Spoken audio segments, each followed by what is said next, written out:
Hello दोस्तों, अद्भुत कहानी सागर में आपका स्वागत है। आज की हमारी कहानी है तिरस्कार। तुम्हारी माँ ने ज़िंदगी में अपने दिमाग से कभी काम भी लिया है? उन्होंने जो भी किया है वह मुझसे पूछ कर ही तो किया है। अशोक जी ने पारस और सोनाक्षी से आज थोड़ी ऊंची आवाज़ में कहा, क्योंकि वह दोनों प्रीति के सहेलियों के साथ 2 दिन के लिए घूमने जाने की बात का अनुमोदन कर रहे थे। लेकिन पापा, अगर आपने कभी माँ को खुद से फैसले लेने का हक दिया होता तब वह कोई फैसला लेती ना। हमेशा तो उनके हिस्से का सारा फैसला आप ही करते आए हो, तब माँ कोई भी फैसला कैसे कर सकती थी? आज भी वह जब बाहर जाना चाह रही है और यह उनका अपना फैसला है, जिसे आप अपनी राय देकर उन्हें जाने से रोक रहे हैं। पारस से नहीं रहा गया तो वह बोल उठा। अशोक जी के पास इसका भी जवाब तैयार था।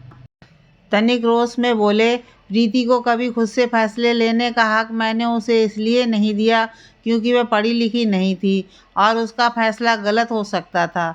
यह सब सुनकर रसोई में चाय बनाते हुए प्रीति की आंखों के आगे सब कुछ धुंधला सा दिख रहा था। आंखों से लगातार बहते आंसुओं के बीच सामने का कोई दृश्य दिखाई नहीं दे रहा था।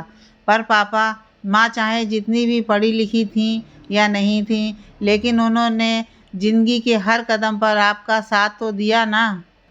तुम्हारी माँ कौन सी इतनी पढ़ी लिखी थी कि ऑफिस में होने वाली परेशानियों को समझ सकें? उनसे कलछी बेलन छोड़कर कभी कलम चलाया हो तो कुछ समझेंगी ना। अशोक जी की आवाज़ पिघले हुए शीशे की भांति प्रीति के कानों में गूंज रही थी और गुस्से, क्षोभ और अपमान से उसका सर्वांग कांप रहा था। तभी उसने सुना, सोनाक्षी कह रही थी, लेकिन पापा, मम्मी जी को देखकर बिल्कुल नहीं लगता कि वह ज़्यादा पढ़ी लिखी नहीं है। उन्हें तो ज़िंदगी का और लोगों के व्यवहार का इतना एक्सपीरियंस है कि कई बार मेरे ऑफिस की प्रॉब्लम भी चुटकियों में सॉल्व कर देती हैं। वह बात और है मीनाक्षी, लेकिन तुम्हें पता है, अगर वह थोड़ी पढ़ी लिखी होती तो मेरी कितनी मदद कर सकती थी। तुम जिस तरह से पारस की मदद करती हो, वैसी मदद अगर मुझे भी तुम्हारी मम्मी जी से मिली होती तो अब तक मेरे जॉब में मुझे कितनी सहूलियत हो जाती। और जो प्रमोशन मुझे अब जाकर मिला है वह बहुत पहले मिल चुका होता। अब तुम आई हो तो मेरा कितना काम आसान हो गया है। सोनाक्षी को यह सब सुनकर भले ही उतना फर्क ना पड़ा हो, या अपनी तारीफ सुनकर और अपने आप को अपनी सास के मुकाबले में अच्छा महसूस करके हो सकता है उसे इस समय अच्छा लग रहा हो, पर पारस को अपनी माँ की बुराई सुनकर बिल्कुल अच्छा नहीं लग रहा था और उसका मन अपने पिता के प्रति कुछ और भी आक्रोश से भरता जा रहा था। उसे अब तक से लेकर बचपन की सारी घटनाएं याद आने लगी थीं। पारस बचपन में कई बार अपने पिता द्वारा तिरस्कृत अपनी माँ को रोते हुए देखता आया था।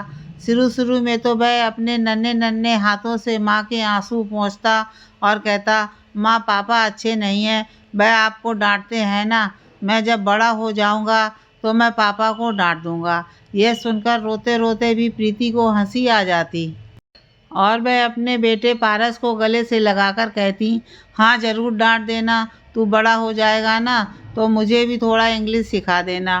बेटा, मुझे इतनी अंग्रेजी नहीं आती, मैं ज़्यादा पढ़ी लिखी नहीं हूँ, इसलिए तेरे पापा मेरा मजाक उड़ाते हैं। हाँ मम्मा, मैं आपको सब सिखा दूँगा और फिर आपको पापा से भी ज़्यादा पढ़ा दूँगा। बचपन की बातें छोटी छोटी बातें थीं और फिर ज्यों-ज्यों पारस अपनी पढ़ाई में व्यस्त होता गया, अपनी माँ से थोड़ा दूर होता गया। माँ अपने आंसू छुपाती गई और फिर यह रोज की बात हो गई। पिता द्वारा तिरस्कृत होती माँ चुप से चुप होती चली गई और पता नहीं कैसे पारस ने यह समझ लिया कि माँ अब सामान्य हो गई है, जबकि अब भी माँ अपनी कमतरी और अपमानित होकर रोती थी, लेकिन उसके आंसू अब पारस को दिखते नहीं थे। अब पारस बड़ा हो गया है, जिंदगी को समझते समझते ही वह अपनी माँ को भी समझने लगा है और उसकी आंखों का दर्द भी वह अपने मन में महसूस करने लगा है। इन्हीं बातचीत के बीच में पारस की आंखें अपनी माँ की आंखों से मिलीं और एक बारगी पारस को लगा कि उनकी आंखों में बहुत सारे सवाल हैं और बहुत उम्मीद भी है जो एक माँ अपने बेटे से करती है। आज फिर से पारस ने अपनी माँ की आंखों में झिलमिलाते आंसू देख लिए थे। वह जानता था कि उसके पिता ज़्यादा पढ़े लिखे हैं और उन्हें शायद बहुत स्मार्ट जीवन संगनी की इच्छा रही होगी। अभी बात बात पर प्रीति यानी पारस की माँ की कमियों का एहसास कराकर उन्हें भी नीचा दिखाना चाहते थे और खुद भी प्रीति की नज़रों में और पारस की नज़रों में अपनी इज्जत खो रहे थे। पारस के मन में बचपन से एक सवाल था जो अब और भी मुखर हो चला था।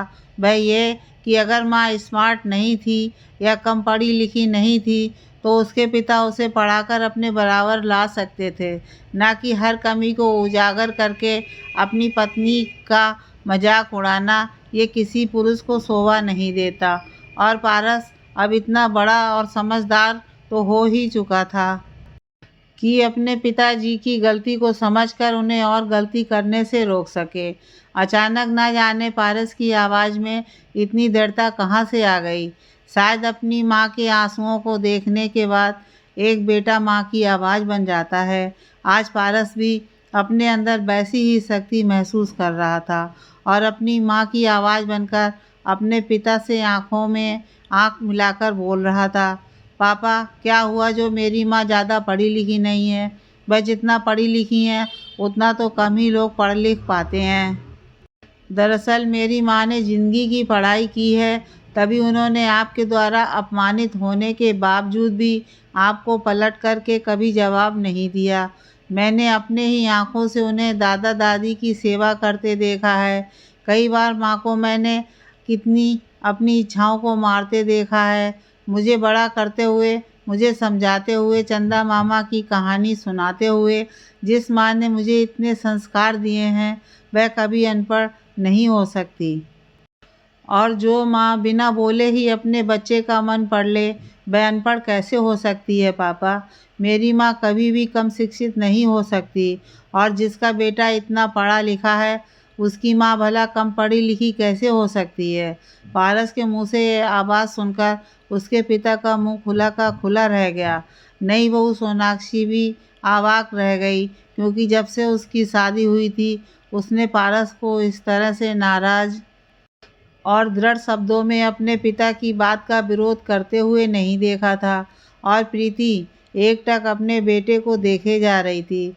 उसे नहीं पता कि पढ़ाई में कितनी डिग्री ली जाती हैं या सबसे ऊंची पढ़ाई कौन सी क्लास की कहलाती है, लेकिन वह आज अपने आप को सबसे ज़्यादा पढ़ा लिखा और शिक्षित महसूस कर रही थी क्योंकि जिस बेटे ने अपनी माँ का अपमान नहीं होने दिया उसमें इतना बुद्धि और विवेक है कि अपने पिता के सामने आँख में आँख मिलाकर अपनी सही बात रख सकता है और अपनी माँ का हर हाल में मान रख सकता है।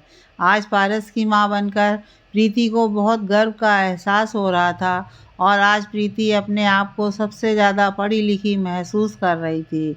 उसके बेटे ने आज उसका मान बढ़ाकर उसका सिर ऊंचा कर दिया था। उससे प्रीति अपने आप को बहुत ही गौरवान्वित महसूस कर रही थी।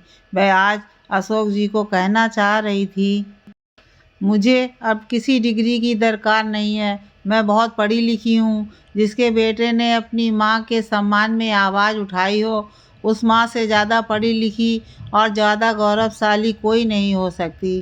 प्रीति ने भाव विभोर होकर आगे बढ़कर पारस को गले लगा लिया। आज भी उसकी आंखों से आंसू बह रहे थे, लेकिन प्रीति ने आज अपने आंसू छुपाने की कोशिश नहीं की क्योंकि ये खुशी के आंसू थे और पारस आज अपने पिता से आंख मिलाकर अपने मन की बात करके जैसे अपनी माँ की जंग जीत गया था। सोनाक्षी माँ बेटे की इस मिलन को देखकर भाव विभोर हो रही थी और आज आकाश जी को अपनी गलती का एहसास हो रहा था। आज सच में आकाश जी को अपने बेटे और पत्नी के सामने अपनी शिक्षा अधूरी लग रही थी क्योंकि एक पति होकर भी उन्होंने अपनी पत्नी की इज्जत नहीं की, उसका दर्द नहीं समझा, उसकी कमी का मजाक उड़ाया। और इधर आज एक बेटे ने अपनी माँ को मान सम्मान देकर जैसे उसके सिर पर ताज पहना दिया था और एक पति के रूप में आकाश अपनी पत्नी को अपमान के अलावा कुछ नहीं दे पाए थे, इसलिए आज वह बहुत शर्मिंदा थे। उन्होंने आगे बढ़कर कहा, मुझे माफ़ कर दो प्रीति, प्लीज़ मैंने तुम्हारा बहुत दिल दुखाया है। आगे से मैं कोशिश करूँगा कि तुम्हारा दिल ना दुखे। प्रीति ने आकाश जी के मन के अंदर पश्चाताप को समझा, क्योंकि वह सच में आत्मग्लानि से भरे हुए थे। प्रीति एक समझदार और समर्पित पत्नी थी, जो कभी अपने पति का सिर झुका हुआ नहीं देख सकती थी। इसलिए उसने आगे बढ़कर कहा, कोई बात नहीं, जो हुआ उसे भूल जाइए। मैंने हमेशा आपका सम्मान किया है। आगे से मैं आपसे भी उम्मीद करूंगी आप भी मेरा मान रखें। मैं तुम्हारा हमेशा मान रखूंगा और तुम चाहो तो अपनी पढ़ाई पूरी कर सकती हो। जी, बहुत अच्छी बात है। मैं अभी अपनी पढ़ाई शुरू करना चाहती हूँ और मैं चाहती हूँ कि मैं अगर इस उम्र में पढ़ाई शुरू करूँ तो आप लोगों में से कोई मेरा मजाक ना उड़ाए। वाह, ये तो बहुत अच्छी बात है मम्मी जी, मैं भी आपकी मदद करूँगी। सोनाक्षी चहक कर बोली। तो आज पहली बार आत्मविश्वास से भरकर प्रीति ने अपनी बहू को आदेश दिया, ठीक है, ज़रूर मदद करना, पर अभी जाओ और सबके लिए चाय बनाकर ले आओ और कुछ मीठा भी ले आना। आज एक नई शुरुआत हुई है। आज मैं बहुत खुश हूँ क्योंकि मेरा बेटा आज मेरे संस्कार लेकर बड़ा हुआ है। और एक बेटा जब अपनी माँ का मान सम्मान करता है तो पूरी दुनिया में कोई उसे नीचा नहीं दिखा सकता। और मैं तो बहुत भाग्यशाली हूँ क्योंकि आज तो मेरा बेटा, मेरे पति, मेरी बहू सब मुझे सम्मान की नज़रों से देख रहे हैं। इसलिए आज मुँह मीठा करना तो बनता है, क्योंकि इस घर में आज एक नई प्रीति का जन्म हो रहा है। आत्मविश्वास से भरी हुई पढ़ी लिखी प्रीति, जिसने ज़िंदगी की पढ़ाई की है और अपने बेटे को संस्कारों से भर दिया। घर का माहौल बहुत भावुक हो गया था। सबकी आंखें लगभग गीली हो गई थीं। अशोक जी किसी की आंखों में पश्चाताप था तो प्रीति की आंखों में आत्मविश्वास। सबसे खुश था पारस। सालों से वह पापा के द्वारा माँ का अपमान होता हुआ देखता आया था। आज उसने अपने पापा को साहस करके वह कह दिया जो वह सालों से कहना चाहता था। माँ को मान सम्मान देकर आज पारस को बहुत सुकून मिल रहा था।